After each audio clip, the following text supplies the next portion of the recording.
Welcome to the Now, I'm Ashley, and with PlayerUnknown's Battlegrounds already a smashing success pretty much any way you want to cut it, some of the more impatient folks out there are already starting to wonder what he's going to start working on next once the game is officially completed later this year. And Brendan Greene is now talking about what that future project might be. In an interview with Game Informer for their September issue, Greene revealed that he's eyeing the survival genre. Greene said, "I've wanted to make a survival game. I mean, I love DayZ and I love DayZ standalone, but I have my own idea for a survival game and I just want to make a game I want to play. That's why I started with Battle Royale. I'm hoping my next is a game that other people will want to play as well. You know, because of the success for this one. No pressure for it to be a success or anything." Yeah, I feel you, buddy. If it worries you, the Blue Hole might move away from Battlegrounds once it's finished. Greene did go on to assure fans that they view the game as a service they'll continue supporting for the next 5 to 10 years, and it's all thanks to crates, right? Everyone's really excited about the crates. We've got some new information about the upcoming Call of Duty World War II's most mysterious new features. Social space. Headquarters. All right, that issue of Game Informer for September, the one we mentioned before, has some new details about headquarters just announced by Activision. And from the sound of it, Call of Duty is taking some major cues from Destiny. Headquarters will apparently be a launching ground for allied operations that can support up to 48 players at once, and from the headquarters, players can party up, participate in shooting range challenges, go 1v1 against another player in the pit, open loot boxes, even watch other players who just watched another player open a loot box be rewarded, accept quests, and even fend off air invasions by getting on the anti-air guns. It actually sounds really cool, honestly, and like an enhanced World War II version of Destiny's Tower, kind of, with dance parties, maybe fewer dance parties, and hopefully no Cryptarch. Now, if you're a PS4 Pro owner out there wanting some better streaming capabilities for your investment, looks like you are in luck. Eurogamer got its hands on the notes for Sony's upcoming 5.0 firmware update for the system. Well, Sony hasn't actually shared them yet, but Eurogamer does have them. And in addition to providing some more options for sub-accounts and following other users, it's also adding 1080p 60 FPS streaming options for PS4 Pro consoles. This will no doubt be good news for those who were disappointed at the frame rate caps of streaming on Sony's beefier machine, and now you can really show off some of those PS4 Pro updated games and all that 60 FPS glory when you get to 60 FPS. Now, one of the gaming's biggest recent duds might have a new contender. Unfortunately for Boss Key Productions, it looks like the game is the newly released Lawbreakers. After reports that the game's recent beta didn't do quite so hot in terms of numbers, it seems the game's launch may have gone even worse. StatCruncher GetHype reports that Lawbreakers launch numbers are down 60% from the beta, topping out at a total of 3,000 concurrent players. That's not a number that you want on a brand new launch. That number puts it outside of the Steam's top 100 most played games.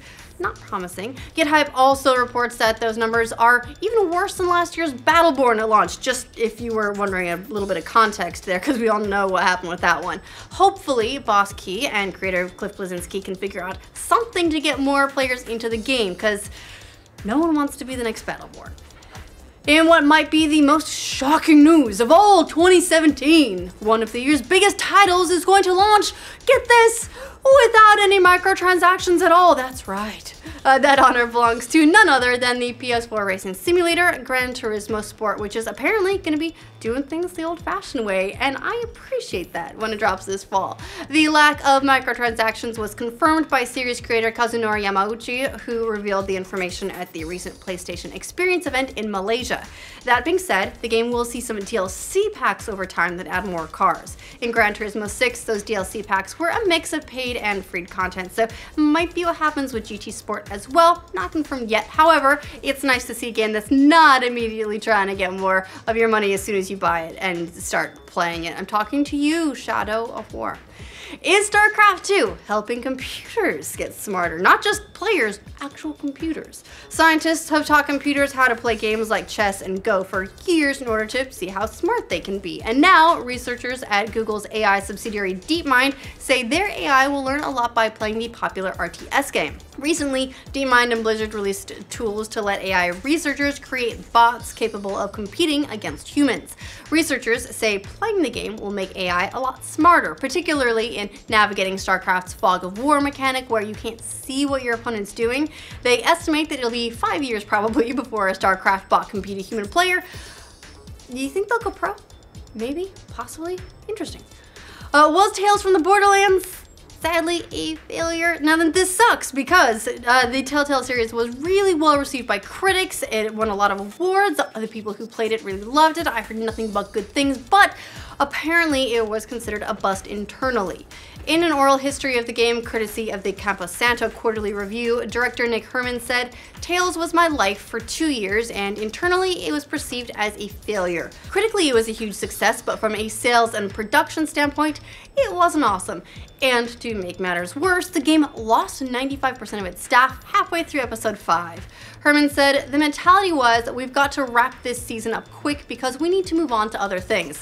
Well, kind of a bummer. It just goes to show that even when a game is really well received, it doesn't mean the developer actually considers it a success, and also that Telltale probably was a little bit overloaded with all of those licenses that they have. Just saying. The director of Deadpool is tackling, I'm very excited about this, a sci-fi classic book for his next project. Tim Miller, who directed the original Deadpool, has signed on to direct an adaptation of Neuromancer, the 1984 sci-fi novel by William Gibson that is one of the best-known works of the cyberpunk genre. X-Men producer Simon Kinberg will produce it, but a writer hasn't been set yet, and I think that's going to be kind of important for this project. You might remember that Miller was originally going to direct the Deadpool sequel as well, but he ended up leaving in October after creative differences with star Ryan Reynolds.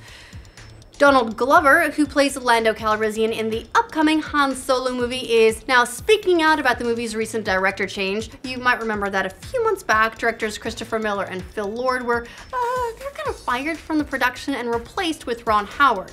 In an interview with The Hollywood Reporter, Glover compared the director change to being a child in the middle of a divorce. Glover said, "Ron is such a legend and he knows exactly what the vision for what he is doing is. But Phil and Chris hired us, so you sort of feel like, I know I'm not your first choice, and you worry about that." Aw, Donald, don't worry, we love you. You are always our first choice. Despite the directing switch, Lucasfilm says the movie will still be released on May 25th next year. That date has not changed at all.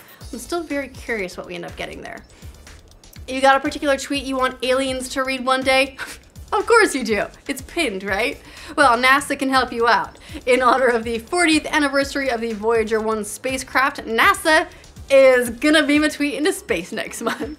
After a vote, one tweet and one tweet only will be blasted into interstellar space on September 5th, the 40th anniversary of Voyager's launch. So no pressure. There are a few rules, a 60-character limit, so this is even harsher than Twitter. You've got to include the message to Voyager hashtag, so extra limiting, and submissions have to be in by the end of the day on August 15th.